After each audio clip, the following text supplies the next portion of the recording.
আসসালামু আলাইকুম রহমতুল্লাহি ওয়া বারাকাতুহু। আমি রিফাতুল আলম, পড়াশোনা করতেছি আব্দুল মালিক উকিল মেডিকেল কলেজ নোয়াখালীতে। আজকে আমরা কেমিস্ট্রি ফার্স্ট পেপারের সেকেন্ড চ্যাপ্টার গুণগত রসায়ন নিয়ে দেখানোর চেষ্টা করব। তো গুণগত রসায়ন আমরা এমনভাবে দেখানোর চেষ্টা করব যাতে হচ্ছে একাডেমিক এবং অ্যাডমিশন, যেমন হচ্ছে ভার্সিটি অ্যাডমিশন, মেডিকেল অ্যাডমিশন একেবারে খুব ভালোভাবে হয়ে যায় এবং একটা কন্টেন্টে যাতে সবগুলো একসাথে হচ্ছে কভার হয়ে যায়। আমরা অতটুকু ডিটেলসে হচ্ছে পড়ানোর চেষ্টা করব বা অতটুকু ডিটেলসে দেখানোর চেষ্টা করব যাতে হচ্ছে আমাদের একাডেমিক অ্যাডমিশন পুরো একটা কম্প্যাক্ট হয়ে যায় আর কি। তো তারই ধারাবাহিকতায় আজকে আমরা শুরু করব হচ্ছে গুণগত রসায়ন, যেটা কেমিস্ট্রির খুবই ভাইটাল একটা চ্যাপ্টার, খুবই বেসিক একটা চ্যাপ্টার এবং খুবই মজাদার একটি চ্যাপ্টার। তো প্রথমেই আছে হচ্ছে পরমাণু মডেল। তো আমরা প্রথমে দেখব কি নিয়ে, পরমাণু মডেল নিয়ে। পরমাণু মডেলের হচ্ছে আমাদের সিলেবাসে দুইটি পরমাণু মডেল আছে, একটা হচ্ছে রাদারফোর্ড আর একটা হচ্ছে বোর পরমাণু মডেল। তো আগেই বলে রাখি, এই যে পরমাণু মডেলের যে অংশটা, এই অংশটা হচ্ছে একটু থিওরিটিক্যাল, মানে একটু মুখস্থ ভিত্তিক বা মুখস্থ টাইপের। তো এটার জন্য হচ্ছে যেগুলো হচ্ছে ইঞ্জিনিয়ারিং বিশ্ববিদ্যালয় যেগুলো আছে বা হচ্ছে একটু ভালো প্রশ্ন আসে, ভালো প্রশ্ন বলতে হচ্ছে থিওরিটিক্যাল প্রশ্ন না, রিটেন টাইপ বা হচ্ছে একটু কনসেপচুয়াল প্রশ্ন আসে, এখান থেকে প্রশ্নগুলো একটু কম আসে। আবার হচ্ছে মেডিকেলে যেহেতু তথ্যভিত্তিক প্রশ্ন ভালো আসে, তো এই জায়গা থেকে মেডিকেলের জন্য প্রশ্ন আসে এবং একাডেমিকে অনেক সময় হচ্ছে দিয়ে দিতে পারে আর কি সৃজনশীলে, এবং মাঝে মধ্যে হচ্ছে দিতে। তো এটার জন্য হচ্ছে এটা খুব বেশি গুরুত্বপূর্ণ না, বাট গুরুত্বপূর্ণ কমও না, মানে মোটামুটি গুরুত্বপূর্ণ আর কি। তো আজকে আমরা শুরু করবো হচ্ছে পরমাণু মডেল নিয়ে। তো পরমাণু মডেলের আমরা প্রথম থেকে যদি দেখি, আমরা চারটা পরমাণু মডেল হচ্ছে আমরা প্রাইমারিলি দেখতে পারি। সেটা হচ্ছে থমসন পরমাণু মডেল, একটা হচ্ছে আজকের টপিক কি, সেটা হচ্ছে পরমাণু মডেল।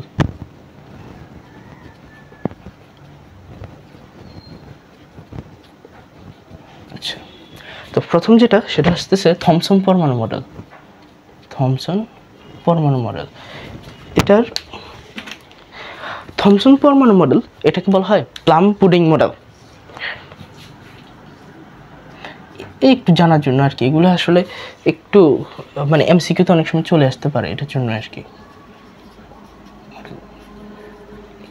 এরপর আমরা দেখব সেটা হচ্ছে রাদারফোর্ড পরমাণু মডেল। রাদারফোর্ড পরমাণু মডেল নিয়ে আজকে পড়াশোনা করবো আর কি। বেসিক্যালি রাদারফোর্ড, এটার হচ্ছে থমসন পরমাণু মডেলকে বলা হয় প্লাম পুডিং মডেল, আর রাদারফোর্ড পরমাণু মডেলকে বলা হয়, এটা গুরুত্বপূর্ণ, সেটা হচ্ছে সোলার মডেল বা হচ্ছে নিউক্লিয়ার মডেল, বা হচ্ছে এখানে কি দেওয়া আছে, নিউক্লিয়ার মডেলে দেওয়া আছে, হ্যাঁ নিউক্লিয়ার মডেল, এগুলাই বলা হয় আর কি। নিউক্লিয়ার মডেলটা বেশি বলা হয় মডেল। এটা কত সাল এটা মনে রাখতে হবে আর কি, একটু মনে রাখতে হবে, সেটা হচ্ছে 1911 সাল। আর হচ্ছে বোর পরমাণু মডেল কবে দেওয়া হয়েছে, বোর, এটার কোনো স্পেসিফিক নাম নাই, এটা জানতে হবে, সালটা জানতে হবে আর কি। সাল হচ্ছে 1913, মানে জাস্ট 2 বছর পরে, 2 ইয়ার্স, 2 বছর পরেই। আর হচ্ছে কোয়ান্টাম বলবিদ্যা পরমাণু মডেল আছে, এটাকে বলা আধুনিক পরমাণু মডেল। এটা লিখলাম না, এই এতটুকু, এটা হচ্ছে একটু বেসিক আর কি জিনিস। তো আজকে এখন আমরা কি দেখব, এখন আমরা দেখব হচ্ছে বেসিক্যালি হচ্ছে রাদারফোর্ড পরমাণু মডেল। আমাদের সিলেবাসে রাদারফোর্ড আর বোর পরমাণু মডেল নিয়ে আছে এবং বইতে এটাই আছে। তো আমরা রাদারফোর্ড পরমাণু মডেল দেখব আজকে, রাদারফোর্ড পরমাণু মডেল দেখব, এরপর যদি সময় থাকে তাহলে হচ্ছে বোর দেখবো আর কি। তো আমরা শুরু করি, হ্যাঁ, রাদারফোর্ড পরমাণু মডেল।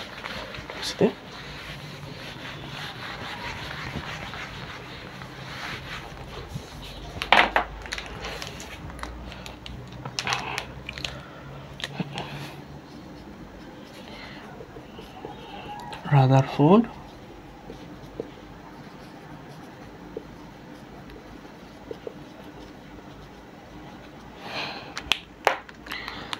তো রাদারফোর্ড পরমাণু মডেলের প্রথম যে বিষয়টা সেটা হচ্ছে রাদারফোর্ড পরমাণু মডেলটা কি বা কি কাহিনী এটার ভিতরে মেইন কাহিনী হচ্ছে, এটা দিয়ে উনি নিউক্লিয়াস আবিষ্কার করে ফেলছেন।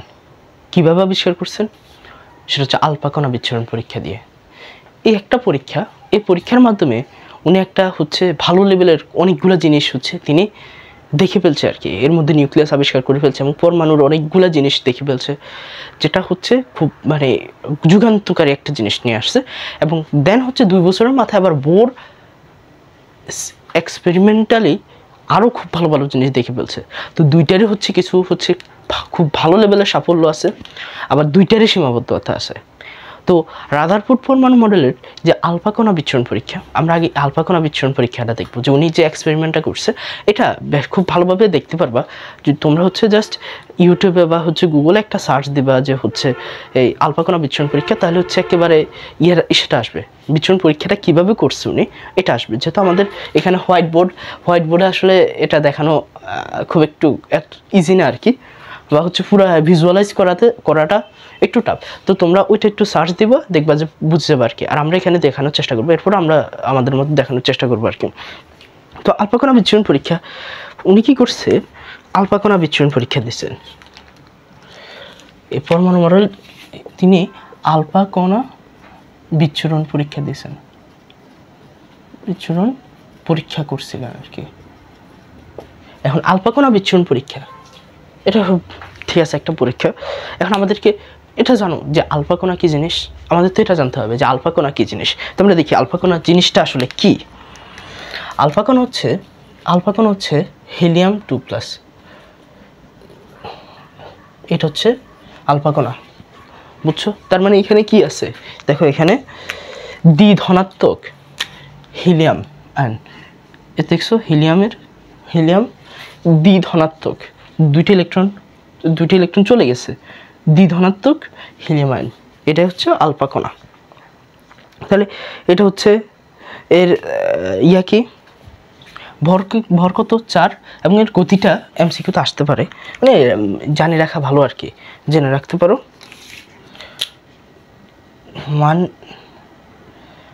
1 থেকে 2.7 মেবি, 2.7 মেবি,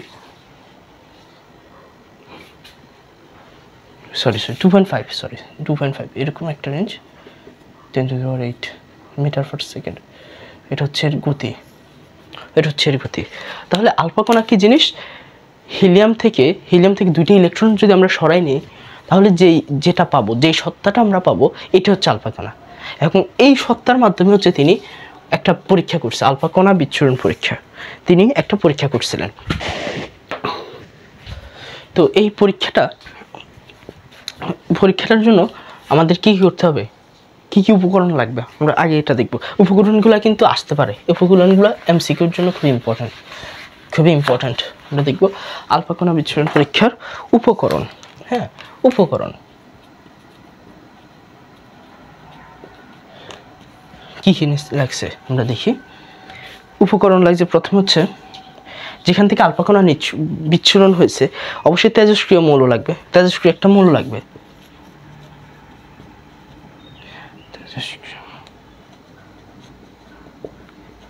তেজস্ক্রিয় মৌল তিনি নিয়েছিলেন হচ্ছে রেডিয়াম, এটা হচ্ছে 88।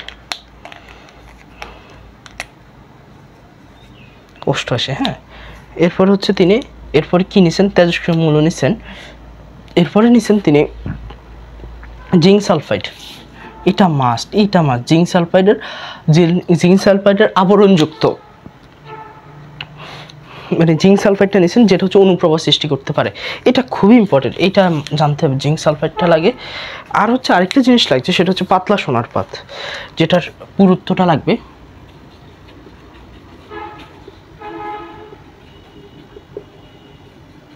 এটার পুরুত্ব কত, সেটা হচ্ছে 0.0004 সেন্টিমিটার, এটা মাস্ট, এটা জানতে হবে মাস্ট। তো এটা কীভাবে মনে রাখবে, দেখো 4 না, 0.00 4 নম্বরে 4, দেখছো পয়েন্টের পরে 4 নম্বরে 4, এটা জানতে হবে, এটা এমসিকিউতে আসে।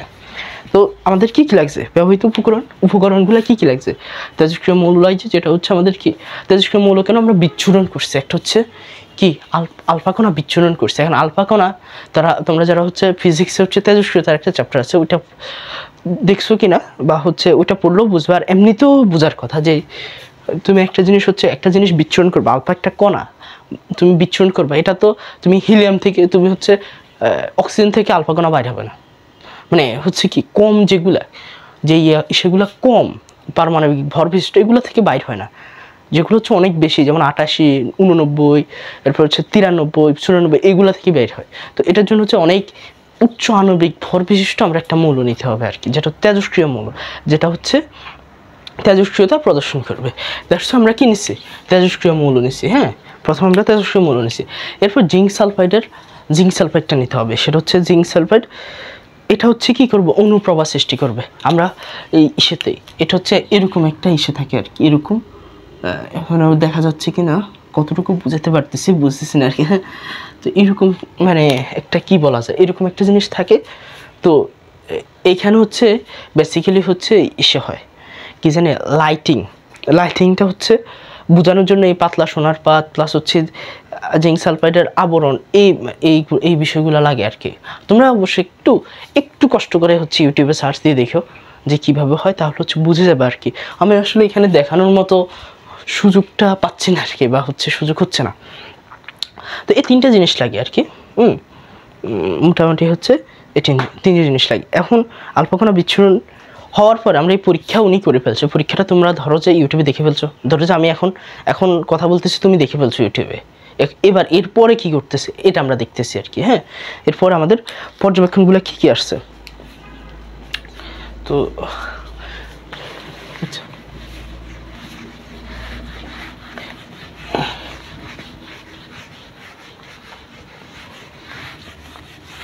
তো পর্যবেক্ষণ কি আসছে, প্রথম পর্যবেক্ষণ আসছে এটার পর্যবেক্ষণ। তো 1 নম্বর পর্যবেক্ষণ আমরা দেখছি, সেটা হচ্ছে দেখবা যে 99% পরমাণু চলে যাচ্ছে, সোনার পাত ভেদ করে চলে যাচ্ছে।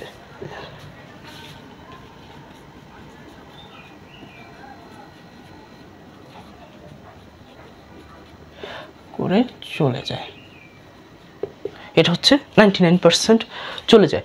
আর খুব কম সংখ্যক, সেটা হচ্ছে 20,000-এ একটি বিপরীত দিকে আসে, বিপরীত দিকে চলে আসে।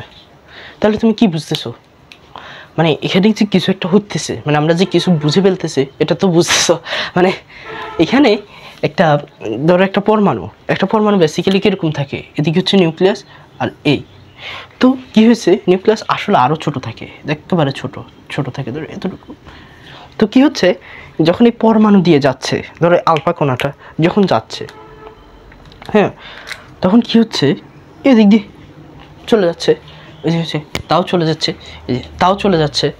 আর যখন এই বরাবর আসতেছে তখন কি হচ্ছে, সে আবার ব্যাক করতেছে, এগুলো সব চলে যাচ্ছে। এখন কেন ব্যাক করতেছে, তুমি দেখো এই যে হিলিয়াম যে আয়নটা, হিলিয়াম যেটা দেখো 2+, এটা কি একটা ধনাত্মক চার্জিত বস্তু। তো এদিক দিয়ে যখন যাচ্ছে তখন কি হচ্ছে, তার কি বাধা দিতেছে। হ্যাঁ, তুমি বলবে যে ইলেকট্রন আছে এখানে। হ্যাঁ, এটা ভালো প্রশ্ন যে তুমি বলতে পারো যে এখানে ইলেকট্রন আছে, বাট ইলেকট্রনের ভর কিন্তু অনেক কম, প্রায় মানে হচ্ছে যথেষ্ট কম। এই দ্যাটস ওয়াই তোমার এদিক দিয়ে হচ্ছে সে ইলেকট্রন সে করতে পারে না, মানে তার সাথে কুলায় না, কুলাবে মানে ধরো যে কত জানি 1870 মেবি, এটা একটু দেখতে হবে আর কি, তোমরা দেখে নিও 1870 ভাগের 1 ভাগ মেবি, তো এরকম একটা রেঞ্জে। তো সে কুলায় না, তো এই জায়গায় আসতেছে। বাট যখন সে বরাবর আসতেছে নিউক্লিয়াস বরাবর, তখন সে কি করতেছে, রিটার্ন চলে যাচ্ছে। কেন চলে যাচ্ছে, কারণ এখানে হচ্ছে ধনাত্মক চার্জিত, আসতেছে ধনাত্মক কী করবে, বিকর্ষণ করবে, এখানে উল্টা দিকে চলে যাচ্ছে। তো এই হচ্ছে বিষয় আর কি, মানে আলটিমেটলি তুমি যে বুঝেছো এই দুইটাই জিনিস দিয়ে কিন্তু নিউক্লিয়াসের আবিষ্কারটা অনেক দূর হয়ে গেছে আর কি, মানে অনেক দূর, মানে উনি বুঝে ফেলতে পারছিল আর কি। দেন হচ্ছে কি হয়েছে, দেন আমরা কি দেখব, যেহেতু আমরা পর্যবেক্ষণও করে ফেলছি, আমরা দেখব যে আচ্ছা সিদ্ধান্ত আমরা কি নিব, আমরা কি সিদ্ধান্ত নিতে পারি। যেহেতু আমরা দেখলাম যে এই অবস্থা, হ্যাঁ, এবার আমরা দেখব সিদ্ধান্ত কি।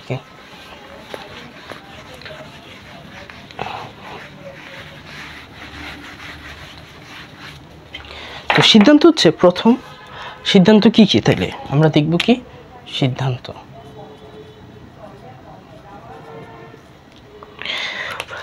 প্রথম সিদ্ধান্ত আমরা কি নিতে পারি, ধর তোমার প্রথম সিদ্ধান্ত আমরা কি নিতে পারি, যে এদিক দিয়ে চলে যাচ্ছে, তার মানে অবশ্যই তুমি তোমার কমন সেন্স কি বলো, অধিকাংশ অংশই ফাঁকা, যেহেতু সে আলফা কণা ভেদ করে চলে যাচ্ছে, তার মানে এখানে এই তেমন কিছু নাই।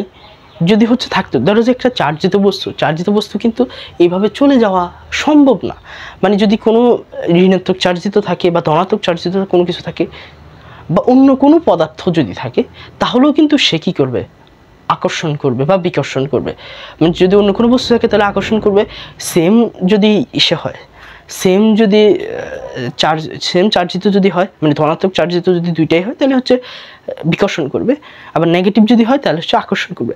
বাট সে কী করতেছে, ভেদ করে চলে যাচ্ছে, এটা তো সম্ভব না। এখন এটা কিভাবে সম্ভব হয়েছে, তার মানে এখানে কিছুই নেই। মানে বুঝতেছো যে একটা পরমাণুর ভিতরে আমি ঢুকে দিছি একটা চার্জিত বস্তু, সে চলে যাচ্ছে, তার মানে এর ভিতরে কি আছে, কিছুই নাই, কিছু নাই বিধায় হচ্ছে সে চলে যাচ্ছে। তার মানে আমরা প্রথম সিদ্ধান্ত কি নিতে পারি, যে পরমাণুর অধিকাংশ অংশই ফাঁকা। এটা তো বুঝতেছো যে পরমাণুর অধিকাংশ অংশ ফাঁকা, এটা এই কথাটা তুমি বুঝতেছো, আশা করি বুঝতেছো। পরমাণুর অধিকাংশ অংশই ফাঁকা,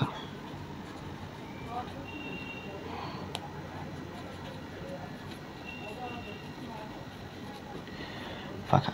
আচ্ছা, এটা হচ্ছে আমাদের প্রথম সিদ্ধান্ত। হ্যাঁ, তো এই ফাঁকা স্থানে আবার ইলেকট্রন থাকতে পারে, এখানে ইলেকট্রন থাকতে পারে। এটা কেন, কারণ তখন পর্যন্ত ইলেকট্রনের ভর অনেক কম, খুবই নগণ্য, নিউক্লিয়াসের তুলনায় খুবই নগণ্য, হিলিয়ামের তুলনায় তো অনেক কম। দ্যাটস ওয়াই ও আসলে থাকলেও সে আসলে মানে না থাকার মতো, মানে যখন হিলিয়াম যাচ্ছে তখন সে না থাকার মতো। মানে ধরো একজন বিশাল শক্তিশালী একটা মানুষ গেছে, এর সামনে ধরো হাতি একটা যাচ্ছে, এখানে পিঁপড়া, ধরো মাটিতে পিঁপড়া থাকলেও কি না থাকলেও কি, বিষয়টা এটা না। ধরো হাতি যাচ্ছে মাটিতে পিঁপড়া আছে, এখন তুমি যদি বলো যে হাতি যায় দাঁড়াও মাটিতে পিঁপড়া আছে যায় না, তাহলে হলো সে তো মানে তার পিঁপড়া কোনো ইম্প্যাক্টই পড়বে না। বিষয়টা হচ্ছে এরকম যে কী হবে, হাতিরা আটকানোর জন্য কী করতে হবে, হাতির মতো একটা জিনিস থাকতে হবে। ধর হিলিয়ামরা আটকানোর জন্য হিলিয়ামের ভর বিষ্ট বা এর থেকে বেশি ভর বা কাছাকাছি ভরের কিছু একটা লাগবে। মানে ইলেকট্রনের ভর এত কম যে ও থাকলেও, অনেকগুলো থাকলেও সে কিছুই করতে পারবে না। মানে কিছু করতে পারবে না বলতে তার সে আকর্ষণও করতে পারবে না, বিকর্ষণও করতে পারবে না। তো এই জন্য বলতে পারছে হচ্ছে কি ইলেকট্রন থাকতে পারে।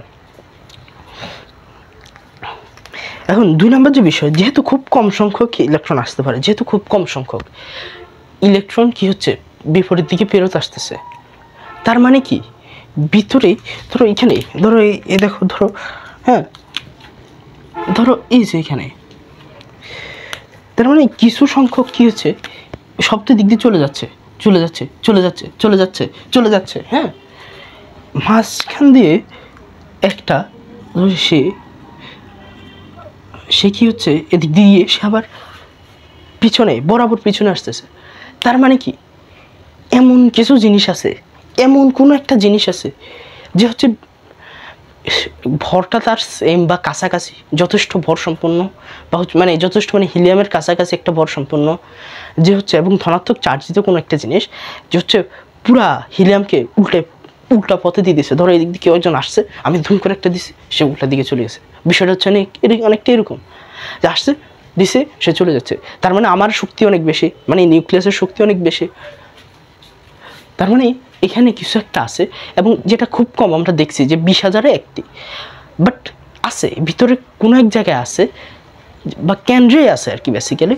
তো এটা কি করতেছে, নিউক্লিয়াসটা কি হচ্ছে তার ভর আছে এবং সে কি করতেছে হিলিয়ামকে পাঠিয়ে দিচ্ছে উল্টা দিকে, এবং সে ধনাত্মক, তার মানে সে ধনাত্মক।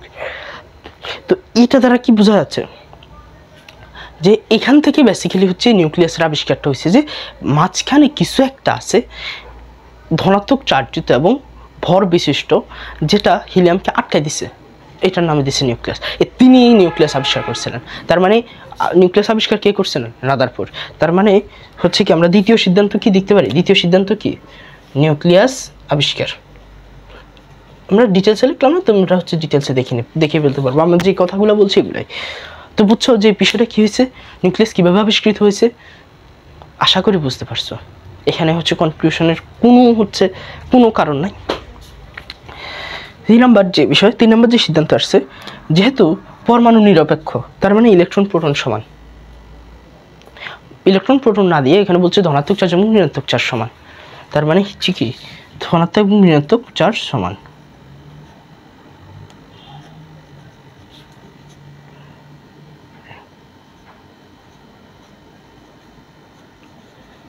সমান কেন সমান? কারণ পরমাণু হচ্ছে নিরপেক্ষ, পরমাণু নিরপেক্ষ, যে কোনো একটা পরমাণু নিরপেক্ষ, প্রাইমারিলি নিরপেক্ষ। এটাকে আমরা যদি ইলেকট্রন সরাই, ইলেকট্রনই কিন্তু হচ্ছে আদান প্রদান করে যে এখান থেকে যদি আমরা ইলেকট্রন সরাই তাহলে সে হয়ে যাবে কি ধনাত্মক, ইলেকট্রন যদি প্রবেশ করাই তাহলে হচ্ছে হয়ে যাবে ঋণাত্মক। এটা আসলে না বোঝার কিছু নেই। এরপরে ধরো সরি আমি ওই সময় একটা ভুল কথা হচ্ছে 1870 না 7000 গুণ বেশি। 1870 হচ্ছে প্রোটনের সাথে ইলেকট্রনের আর কি, বা হচ্ছে ওদের একটা কম্বিনেশনটা আছে, বইতে আছে 1870 বইতে আছে, কিছু একটা আছে, আমার ঠিক এখন মনে আসছে না। তো মানে 4 নম্বর যে সিদ্ধান্ত সেটা হচ্ছে তিনি জানতেন যে হচ্ছে আলফা কণার ভর ইলেকট্রনের চেয়ে 7000 গুণ বেশি এবং এটি দ্বিধনাত্মক চার্জযুক্ত।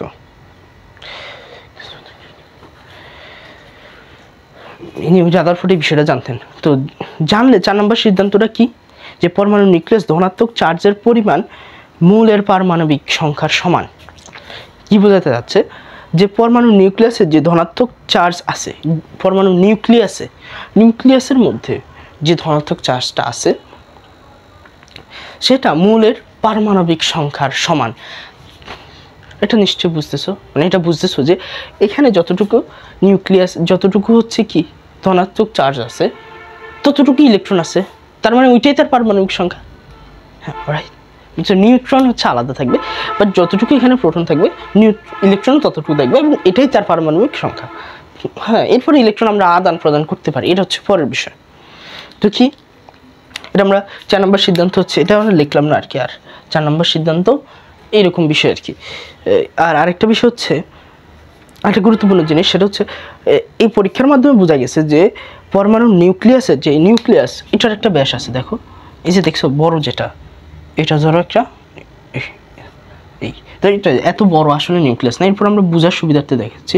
ধরো এটার একটা ব্যাস আছে, পুরাটার ব্যাস আছে, এটার একটা ব্যাস আছে, আবার এখান থেকে এই বড় বৃত্তের ব্যাস আছে, একটা ছোট বৃত্তের একটা ব্যাস আছে, বড় বৃত্তের ব্যাস আছে। তো ছোট বৃত্তের ব্যাস যেটা, সেটা হচ্ছে ছোট বৃত্তের ব্যাস মানে কি নিউক্লিয়াসের ব্যাস হচ্ছে 10⁻⁸ 10⁻12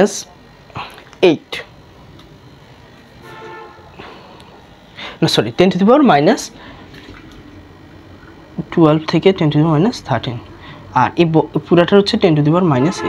এগুলা কি সেন্টিমিটার, হচ্ছে সেন্টিমিটার। হ্যাঁ, মিটার নিলে আবার কিন্তু চেঞ্জ হবে, এগুলো কিন্তু এমসিকিউতে আসতে পারে, এগুলো এমসিকিউর জন্য গুরুত্বপূর্ণ। তো এখানে যেহেতু এই দুইটা বিষয় এইভাবে আসতেছে, তার মানে এর পার্থক্য কতটুকু দেখো তো, এই পার্থক্য কতটুকু আমরা ম্যাথমেটিক্যালি করি। ধরো 10⁻⁸ ডিভাইড বাই কি 10⁻⁻12টা দিই, তার মানে কত দেখো কত আসতেছে,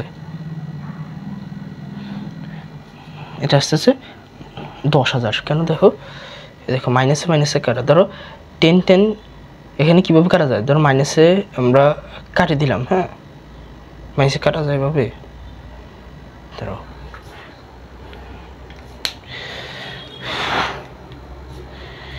উল্টা দিছে নাকি ঠিক দিছে, না ঠিকই তো দিছে, না ঠিকই তো আছে। হ্যাঁ,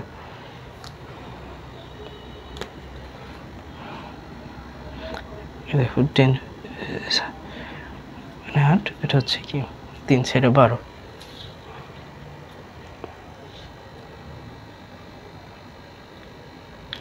আচ্ছা একটু ইয়ে হইতেছে, তো এটা ক্যালকুলেশন করলে আসবে 10,000 থেকে 1 লক্ষ গুণ বড় আর কি। হ্যাঁ, এখানে ক্যালকুলেশন করলে আসবে 10,000 থেকে 1 লক্ষ গুণ বড়, এমনি লিখে দিই 1 লক্ষ গুণ বড়। এটা হচ্ছে পঞ্চম সিদ্ধান্ত। 5 নম্বর সিদ্ধান্ত হচ্ছে কি, এটা হচ্ছে এই নিউক্লিয়াসের ব্যাস আর এই দুইটার ব্যাসের মধ্যে হচ্ছে পরমাণুর ব্যাস হচ্ছে এসে থেকে কত লক্ষ গুণ বড়, 10,000 থেকে 1 লক্ষ গুণ বড়। এই হচ্ছে আমাদের সিদ্ধান্ত। আমরা এই সিদ্ধান্তগুলো দেখছি আর কি রাদারফোর্ড পরমাণু মডেলের। তো রাদারফোর্ড পরমাণু মডেলের এই সিদ্ধান্তগুলো মানে এই বিষয়গুলো আছে না, এই সিদ্ধান্ত বা এই বিষয়গুলো আছে না সিকিউতে চলে আসতে পারে। এই জন্য হচ্ছে তোমরা একটু মানে খেয়াল করে রাখতে, এগুলো কিন্তু এত গুরুত্বপূর্ণ না। গুরুত্বপূর্ণ হচ্ছে ওই যে লাস্টের দ্রাব্যতা, কিছু ম্যাথমেটিক্যাল আছে, প্লাস হচ্ছে আমরা পরবর্তী কোয়ান্টাম সংখ্যা দেখবো। ওই জায়গাগুলো খুবই ইম্পর্টেন্ট, খুবই ইম্পর্টেন্ট। বাট এই বিষয়গুলো আছে না অনেক সময় দিয়ে দেয়, বিশেষ করে হচ্ছে মেডিকেলের জন্য। এই যে আমরা বিভিন্ন জায়গায় তথ্যগুলো দেখছি না, তথ্যগুলো মেডিকেলে চলে আসতে পারে। আর বুঝতেছো মেডিকেলে যে প্রশ্ন আসে, তুমি পরীক্ষার হলে একটু মুখস্থ ভিত্তিক না থাকলে, ধরো এইটা তুমি কোনো লজিক দিয়ে মানাতে পারবে না কিছু জিনিস। ধরো এই তথ্যটা যদি 10 to the - 8 সেন্টিমিটার যদি মনে না থাকে, ধরো পরীক্ষা আসছে আর তোমার মনে নাই, তুমি এটা অনেক লজিক টজিক দিয়ে আসলে মিলানো টাফ হয়ে যাবে আর কি। তোমার হচ্ছে মনে রাখতে হবে, মানে এটাই মনে রাখতে হবে আর কি। তো এটার জন্য হচ্ছে যেগুলো তথ্যভিত্তিক একটু মনে রাখার চেষ্টা করো। আমরা যেগুলো দেখাইছি এগুলো খুবই গুরুত্বপূর্ণ তথ্যগুলো দেখাইছে, এবং সিদ্ধান্তগুলো আছে সিদ্ধান্তগুলো দেখাইছে এরকম। তো আমরা এতক্ষণ দেখতেছিলাম রাদারফোর্ড পরমাণু মডেল। তো আমরা পরমাণু মডেলের সিদ্ধান্ত পর্যন্ত আমরা দেখেছি। হ্যাঁ, এখন আমরা দেখার চেষ্টা করব রাদারফোর্ড পরমাণু মডেলের প্রস্তাবনা আছে, সার্থকতা আছে, দেন হচ্ছে আমাদের কি আছে, সীমাবদ্ধতা আছে। তো প্রস্তাবনাগুলো একটু কম গুরুত্বপূর্ণ, হ্যাঁ, সীমাবদ্ধতা বেশি গুরুত্বপূর্ণ। তো এরপর আমরা প্রস্তাবনাগুলো মানে অল্প একটু করে হালকা করে দেখে নিই। যেমন প্রথম প্রস্তাব দিয়েছিলেন হচ্ছে, প্রথম প্রস্তাব যেটা সেটা হচ্ছে প্রস্তাবনা।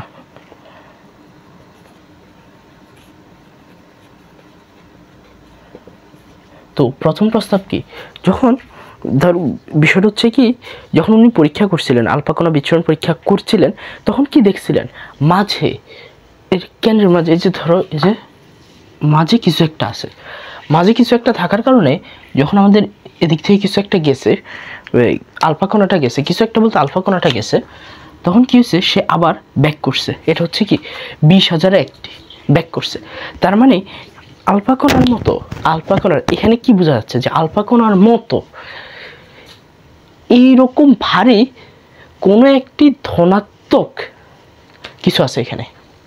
নিশ্চয় বুঝতেছো কেন বিষয়গুলো কি এরকম ভারী, কেন আলফা কণার মতো ভারী কেন? কারণ এদিকে ইলেকট্রন আছে, ইলেকট্রনের ভর অনেক কম, দ্যাটস ইলেকট্রন নেগেটিভ হওয়ার কারণেও আকর্ষণ করতে পারে না। হ্যাঁ, এখন যখন একজন আরেকজনকে আকর্ষণ করবে চুম্বকের ক্ষেত্রে, ধরো এটা আকর্ষণ করতেছে, হ্যাঁ, এখন দুইটা যখন কাছাকাছি ভরের বা সমান ভরের বা ভরগুলো কাছাকাছি, তখন আকর্ষণটা হয় ভালো। আর যদি ধরো যে এর চার্জ বেশি বাট এর ভর অনেক কম, মানে চার্জ আছে, মানে ধরো যে এটা ঋণাত্মক চার্জিত বস্তু, বাট এটার ইস্যু হচ্ছে ভর অনেক কম এটার তুলনায়, সে কি আকর্ষণ বিকর্ষণ হবে? হবে না। তো সে তো মানে তার মুভমেন্ট এরকম লেস, অনেক কম ভারী একটা বস্তু, সে তো এর মুভমেন্ট চেঞ্জ করতে পারবে না, বুঝছো? তো তার মানে এদিকে হচ্ছে কি আছে, ইলেকট্রনগুলো কি হচ্ছে, সে অনেক কম ভর হওয়ার কারণে সে হিলিয়াম নিউক্লিয়াস বা হচ্ছে আলফা কণা মানে তো হিলিয়াম 2+ আয়ন আর কি। তো এটাকে সে ক্যাচ করতে পারতেছে না বা হচ্ছে আকর্ষণ করতে পারতেছে না। বাট যখন তার মানে মাঝের একটা বিষয়, মাঝের কিছু একটা আছে যার কারণে সে হচ্ছে উল্টা দিকে চলে আসতেছে। তার মানে কি বুঝতেছো, যে মাঝে কিছু একটা আছে সেম ভরে ভারী একটি বস্তু, এবং কেমন চার্জিত, ঋণাত্মক চার্জিত হলে কি হতো, এই দুইটা এভাবে লেগে যেত আর এটাকে বাইর করা টাফ হইতো। কিন্তু যখন যদি সেম চার্জিত হয় তাহলে কি হবে, এটা ধরো এটা এইভাবে আসতেছে সেম চার্জিত বস্তু এটার সাথে এইভাবে এদিকে চলে যাচ্ছে। কেন যাবে? কারণ হচ্ছে কি বিকর্ষণ বলার কারণে। তো এই প্রস্তাবনাই হচ্ছে এটা, যে তার মানে এখানে কিছু একটা আছে, এটার নাম তিনি দিয়েছিলেন নিউক্লিয়াস। মানে এখানে যেটা আছে, যে সত্তাটা আছে, এটার নাম দিয়েছেন কি নিউক্লিয়াস। নিশ্চয় বুঝছো বিষয়টা? হ্যাঁ, এটার নাম দিচ্ছেন নিউক্লিয়াস। তো আর এর প্রস্তাবনার ভিতরে বলে দিচ্ছেন যে এটি হচ্ছে কি, এই যে দুইটা জিনিস, আমি যে দুইটা জিনিস বলছিলাম, এই নিউক্লিয়াস হচ্ছে সমস্ত ভর এখানে, প্লাস হচ্ছে এটি হচ্ছে ধনাত্মক পজিটিভ চার্জিত, এটা হচ্ছে আমাদের প্রথম প্রস্তাব, এটা হচ্ছে প্রথম প্রস্তাব।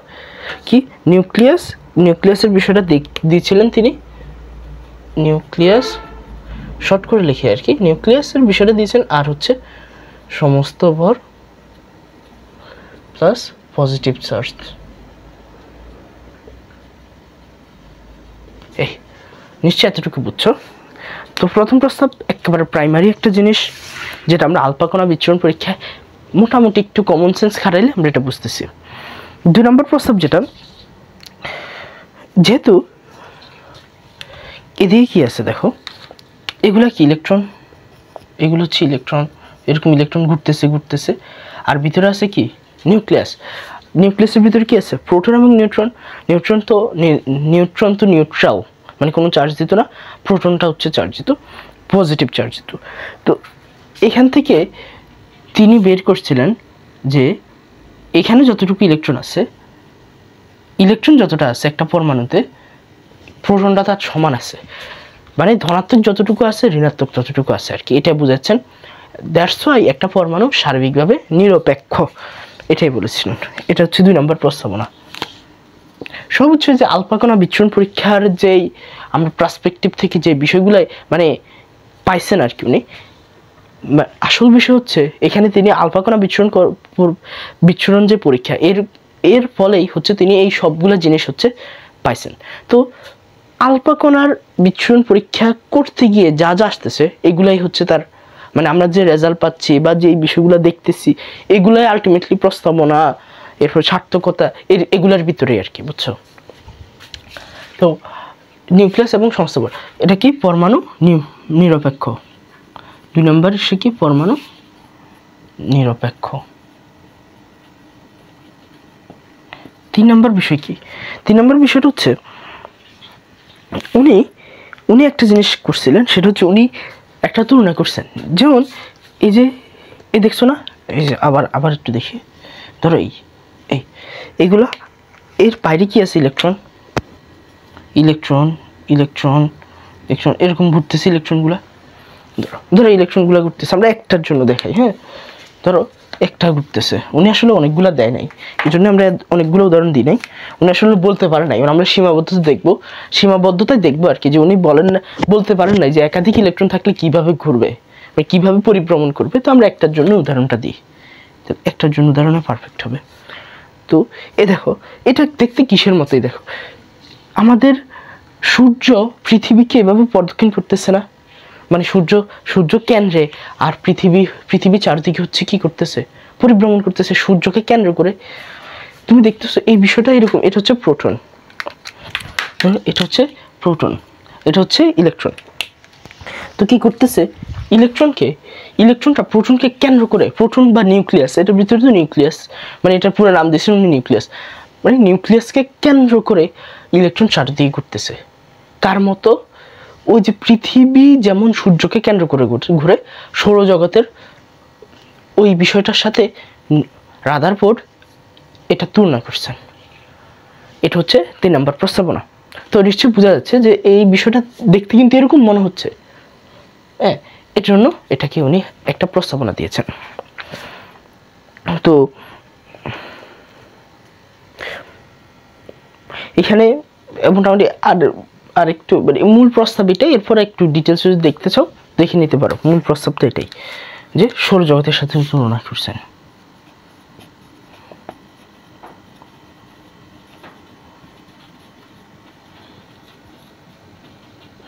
তো নিশ্চয়ই আমরা একটু সামারি করে দিই, নিশ্চয়ই বোঝা গেছে, আমরা একটু সামারি করে দিই। এরপরও যে হচ্ছে প্রস্তাবনা, প্রথম প্রস্তাব দিয়েছেন উনি যে এই মাঝখানে যেহেতু ফিরে আসতেছে, আলফা কণা ফিরে আসতেছে, তার মানে মাঝখানে এমন কিছু জিনিস আছে, এবং এটা খুবই কম, পরমাণুর বেশিরভাগ অংশ কিন্তু ফাঁকা, এটা খুব কম অংশ এই বিপরীত দিকে, এই আলফা কণাটা বিপরীত দিকে চলে আসতেছে, তার মানে এখানে কিছু একটা আছে, উনি জানেন না কি আছে, বাট এটার নাম দিচ্ছেন হচ্ছে নিউক্লিয়াস।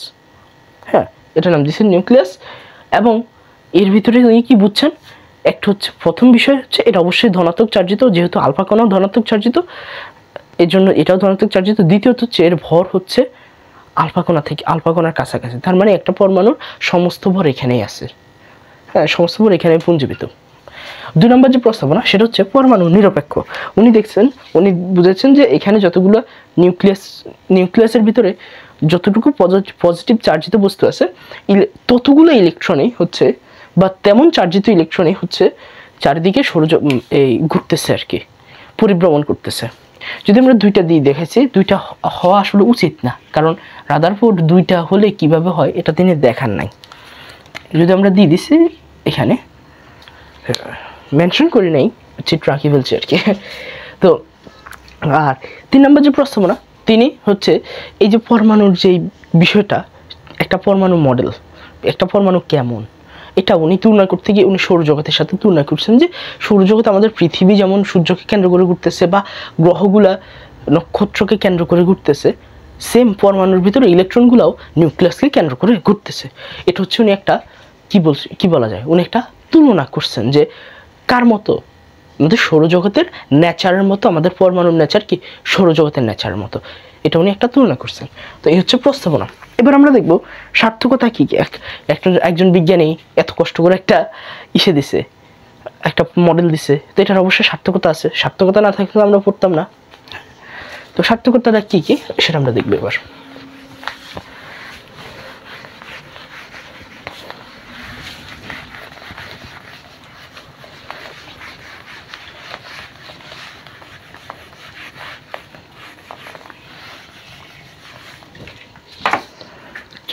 এটা হচ্ছে সার্থকতা।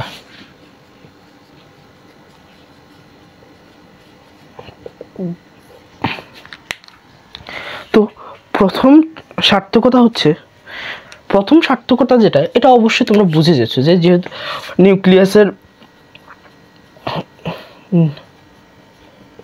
তিনি নিউক্লিয়াস ধারণা দিয়ে দিতে পারছেন, নিউক্লিয়াস আবিষ্কার করে ফেলতে পারছেন। নিউক্লিয়াসের আবিষ্কার কিন্তু রাদারফোর্ড, হ্যাঁ নিউক্লিয়াস আবিষ্কার লিখে দিই, তাহলে হচ্ছে আরেকটু এটা এমসিকিউতে আসতে পারে। কিন্তু নিউক্লিয়াসের আবিষ্কারক কে, হ্যাঁ এগুলো কিন্তু আসে। নিউক্লিয়াসের আবিষ্কারক কে, ইলেকট্রন আবিষ্কারক কে, হ্যাঁ প্রোটন আবিষ্কারক কে, এগুলো কিন্তু আসে। তো এটা হচ্ছে নিউক্লিয়াস, উনি কিন্তু বুঝাই ফেলছেন যে নিউক্লিয়াস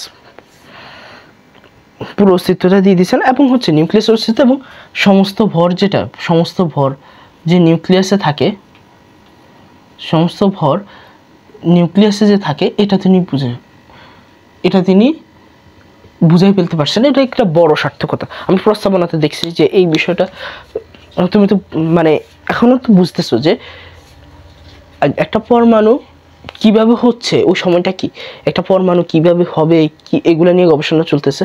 তখন কি হয়েছে, তখন অ্যাকচুয়াল আসে নাই, মডেল আসতেছে, বিজ্ঞানীরা চেষ্টা করতেছেন। এই সময় উনি কিন্তু একটা নিউক্লিয়াস আবিষ্কার করে ফেলছেন এবং হচ্ছে ভর কই থাকে ওটা তিনি দিয়ে ফেলছেন। এটা হচ্ছে ওনার একটা বড় সার্থকতা, 1 নম্বর সার্থকতা। 2 নম্বর সার্থকতা হচ্ছে উনি ত্রিমাত্রিক ধারণা দিতে পারছেন। ত্রিমাত্রিক ধারণা, উনি যখন আলফা কণা পরীক্ষা করছিলেন, তুমি দেখো আলফা কণা কি দ্বিমাত্রিক কাঠামোতে তো সম্ভব না। মানে একটা জিনিস, এটা তো আমাদের নেচারে হচ্ছে, আর আমাদের নেচারে যা কিছু হইতেছে সেটা কিন্তু ত্রিমাত্রিক। আমরা যেহেতু জটিল সংখ্যা নিশ্চয়ই পড়ছো, খুবই মজার একটা জিনিস। তো জটিল সংখ্যাতে দেখবা যে অনেক সময় x⁷, 8 এরকম আসতেছে, হ্যাঁ বহুপদীতে দেখবা, বা হচ্ছে মানে এগুলা একসাথে মিক্স করা। তো যখন এতগুলা মূল আসতেছে তখন দেখবা যে কিছু মূল, 3টা মূল আসে রিয়েল নাম্বার, আবার হচ্ছে বাকি মূলগুলো হচ্ছে কি নাম্বার আসে, আনরিয়েল নাম্বার বা হচ্ছে কমপ্লেক্স নাম্বার। সোহাগ ভাই বলছিলেন অসাধারণ সংখ্যা। তো এগুলো খুব ইন্টারেস্টিং জিনিস।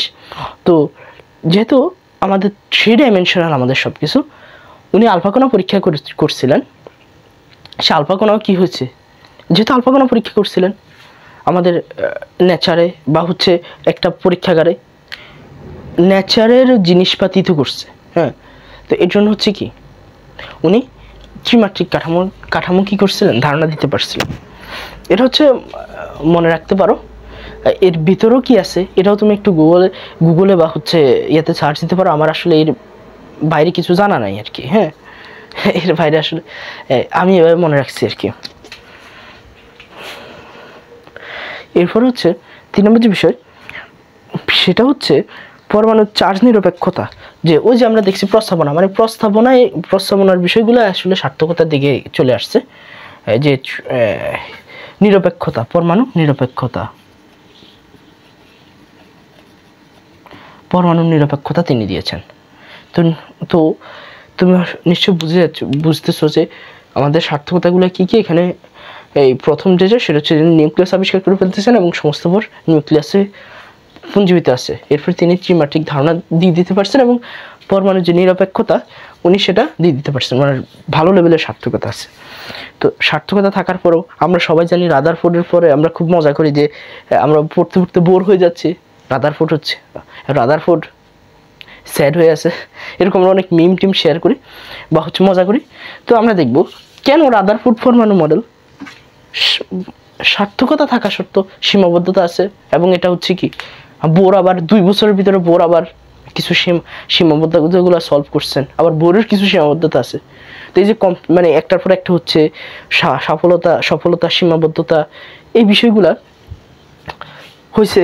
যদি এই বিষয়গুলো হয়েছে কেন, রাদারফোর্ডের সীমাবদ্ধতা আছে বিদায় বোর পর্যন্ত যাওয়া লাগছে। এখন রাদারফোর্ড যদি সব কিছু দিয়ে দিতে পারতো তাহলে তো বোর পর্যন্ত যাওয়া লাগতো না। তো এখন আমরা দেখবো রাদারফোর্ড পরমাণু মডেলের সীমাবদ্ধতা। তো সীমাবদ্ধতা দেখতে গেলে আমাদের কয়েকটা সার্থকতা আমরা দেখেছি আরেকটু আগে।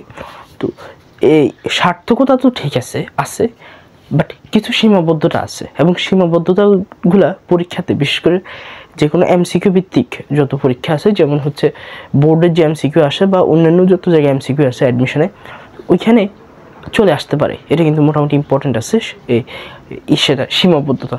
তো প্রথম সীমাবদ্ধতা আমরা আরেকটু আগে পর্যন্ত দেখছি যে প্রথম কীভাবে ঘুরতেছে। ধরো এই যে উনি যে প্রস্তাবনাগুলো দিয়েছেন, একটা প্রস্তাবনার কি ছিল যে উনি ভাবছে কি যে সৌরজগৎ তুলনা করছে সৌরজগতের সাথে। কিন্তু প্রথম সীমাবদ্ধতাই হচ্ছে এটা যে তুলনা করা তো ঠিক হয়নি। কেন ঠিক হয় নাই? কারণ সূর্য আর ধরো সৌরজগতের যে বিষয়, সূর্য আর পৃথিবীর কথা চিন্তা করো, দুইটা হচ্ছে চার্জহীন বস্তু। এখন চার্জহীন বস্তুর সাথে আমাদের যে পরমাণু যে ইলেকট্রন আর প্রোটন, এই দুইটা যে আকর্ষণ করে হ্যাঁ। তো এটা হচ্ছে চার্জযুক্ত বস্তু, পরমাণু চার্জ নিরপেক্ষ, এটা ঠিক। বাট যে ইলেকট্রন যে ঘুরতেছে কাকে কেন্দ্র করে ঘুরতেছে? নিউক্লিয়াসকে ধনাত্মক। তো ধনাত্মক ঋণাত্মক চার্জ আকর্ষণ করার ফলে ঘুরতেছে, বিষয়টা এরকম।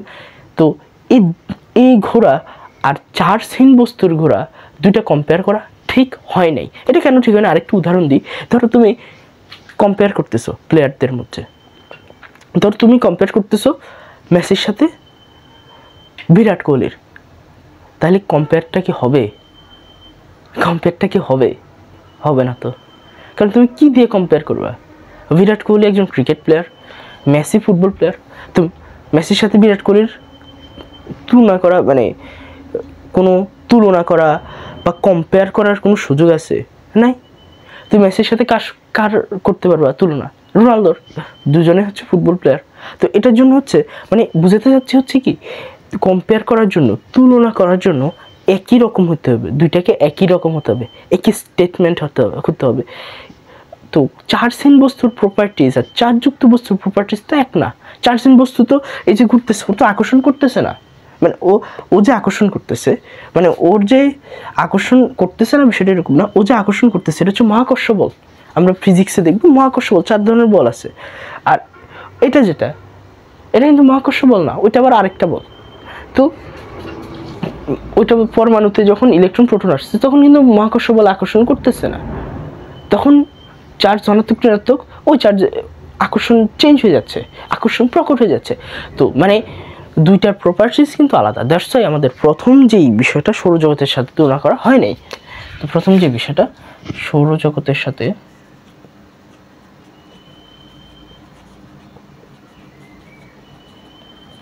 তুলনা, এটা করাটা হয় নাই।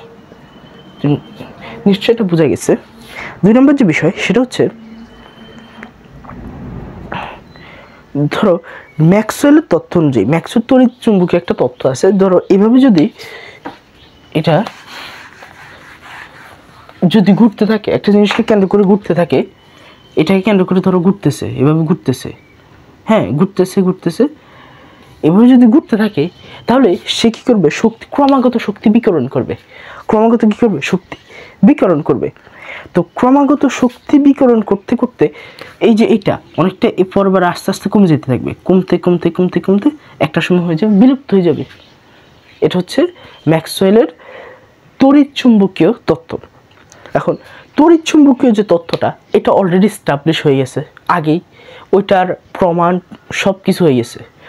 তো দুইটা যখন রাদারফোর্ড আর এটার যে বিষয়টা এটা হয়ে গেছে কি কন্ট্রাক্ট মানে উল্টো সাংঘর্ষিক হয়ে গেছে।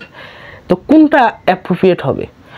অলরেডি ম্যাক্সওয়েলেরটা অলরেডি বিজ্ঞানীরা প্রমাণ করে ফেলছে, বা যা যা করা দরকার ওইটা হয়ে গেছে, ওই তত্ত্বটা কি হয়ে গেছে মানে মোটামুটি এস্টাবলিশড।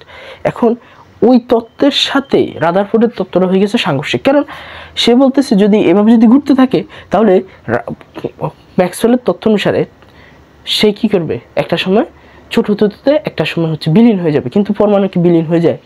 তো হয় না। তো তার মানে রাদারফোর্ডের তত্ত্বটা কি এখানে ভুল আছে, সীমাবদ্ধতা আছে। হ্যাঁ রাইট, কারণ ওইটা মোটামুটি ওইটা তো শিওর, কিন্তু এটা তো এখনো প্রমাণ হয়নি। তো এর জন্য হচ্ছে কি ম্যাক্সওয়েলের যে তত্ত্বটা এই তত্ত্বটা হচ্ছে কি হয়েছে, এই তত্ত্বটা হচ্ছে পালিত হয় নাই, বা হচ্ছে এই তত্ত্ব অনুসারে আমরা কি লিখতে পারি, আমরা শর্ট করে লিখতে পারি ম্যাক্সওয়েলের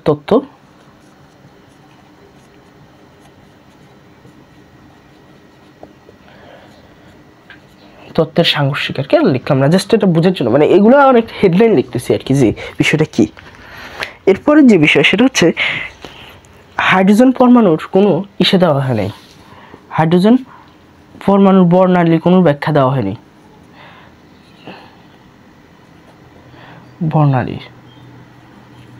বর্ণালীর কোনো ব্যাখ্যা দেওয়া হয়নি। তো বর্ণালীর যে ব্যাখ্যাটা এটা আসলে বোর্ড দিচ্ছেন।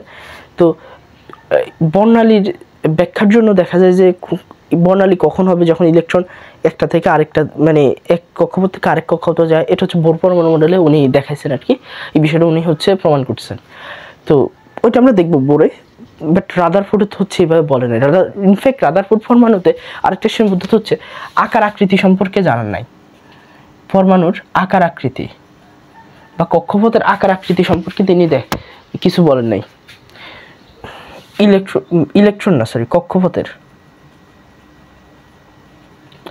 আকার আকৃতির কোনো ধারণা দিতে পারেন নাই।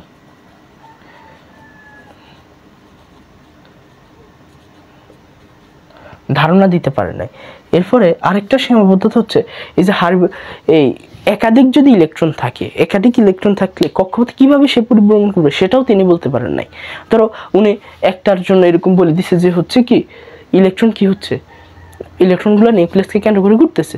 এখন একটি ইলেকট্রন ঘুরতেছে, বাকি যদি ইলেকট্রন যদি বেশি হয় তাহলে সে কীভাবে ঘুরবে, এইটার কোনো মানে এটা সম্পর্কে তিনি বলেনই নাই। কিন্তু আমাদের তো ম্যাক্সিমাম কেসে কি একের অধিক ইলেকট্রন থাকবেই, কারণ হাইড্রোজেন ছাড়া যখন হিলিয়ামে চলে যাচ্ছে তখন তো ইলেকট্রন বাড়ে যাচ্ছে। তো এখানে একাধিক ইলেকট্রন কীভাবে থাকবে সেটা তিনি বলতে পারেন নাই। তো একাধিক ইলেকট্রন কীভাবে থাকবে সেটা আবার ওই আমাদের বোর বলছিলেন, তখন গিয়ে তিনি এটাও পুরো প্রমাণ করে ফেলতে পারছেন। হাইড্রোজেন পরমাণু বর্ণালীটা আমরা দেখবো আরেকটু পরেই দেখবো, মানে বোর পরমাণুর ইসেতে গেলে দেখবো আর কি। তো তিনি আরেকটা জিনিস দিতে পারেন না, সেটা হচ্ছে কি কি যেন বলছিলাম, সেটা হচ্ছে একাধিক ইলেকট্রন কিভাবে